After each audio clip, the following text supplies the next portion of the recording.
Friends, welcome to mom's recipes. आज मैं आपके साथ शेयर करने वाली हूँ ये मुंबई की स्पेशल भेल, जो दिखने में जितनी अच्छी दिख रही है बनाने में उतनी ही आसान है। ये तुरंत बन जाती है और इवनिंग स्नैक्स के लिए परफेक्ट है। तो इसे देखते हैं कैसे बनाना है। तो सबसे पहले ये है लिस्ट ऑफ इंग्रेडिएंट्स, इसे नोट कर लीजिए और देखते हैं इसका प्रोसीजर।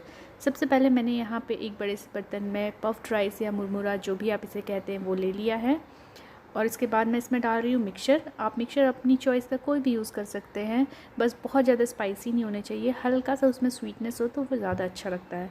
आप मिक्सचर की क्वांटिटी, इसे फरसान कहा जाता है महाराष्ट्र में, मिक्सचर की क्वांटिटी अपने हिसाब से एडजस्ट कर सकते हो, कम ज़्यादा जैसा आपको पसंद हो।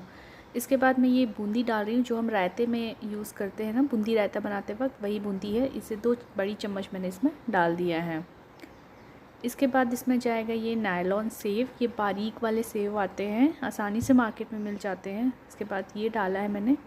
इसके अलावा भी आप कोई भी मिक्सचर या इस तरह के जो ड्राई स्नैक्स आइटम होते हैं, आप वो डाल सकते हो, वो भी अच्छा लगता है। इसके बाद यहाँ पे मैंने कुछ चीज़ें काटी है, प्याज, धनिया और हरी मिर्च। ये सारी चीज़ें हम इसमें डालेंगे। आप इसके साथ स्प्राउट्स भी इसमें डाल सकते हो, मूंग स्प्राउट्स या चना स्प्राउट्स बॉईल करके, वो भी काफ़ी अच्छा लगेगा।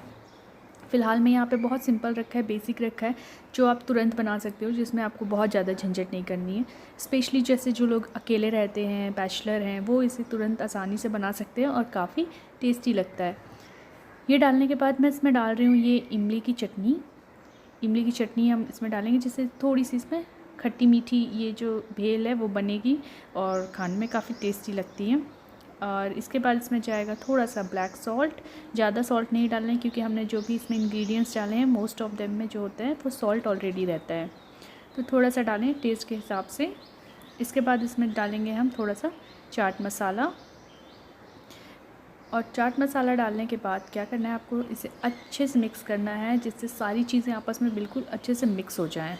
तो ये देखिए अच्छे से मिक्स हो गया है। इसके बाद मैं इसमें डाल रही हूँ थोड़ा सा नींबू का रस। नींबू का रस आप कम ज़्यादा अपने हिसाब से, जैसा आपको टेस्ट अच्छा लगता हो वैसा डाल लीजिए। और इसे अच्छा सा एक मिक्स दीजिए। और आपकी ये जो भेल है यम्मी वाली, बिल्कुल बन के रेडी हो गई है। देखा कितने जल्दी बन जाती है। आपको गैस जलाने की झंझट नहीं, कुछ नहीं करना है, बस बनाइए और इसको एंजॉय करिए, बहुत टेस्टी लगती है। इसके बाद प्लेट में मैंने इसे निकाल लिया और थोड़ा सा ऊपर से मैं ये जो नायलॉन सेव हमने पहले डाले थे वो ऊपर से डाल रही हूँ। इसमें आप ऊपर से रोस्टेड पीनट्स डाल सकते हो, थोड़े से अनार के दाने डाल सकते हो, वो भी बहुत अच्छे लगते हैं। तो एक बार ज़रूर ट्राई करिएगा, आई एम श्योर आपको अच्छी लगेगी और ये बच्चों को भी काफ़ी पसंद आती है। अगर रेसिपी अच्छी लगी हो तो लाइक कर दीजिए, चैनल को सब्सक्राइब करना मत भूलिएगा।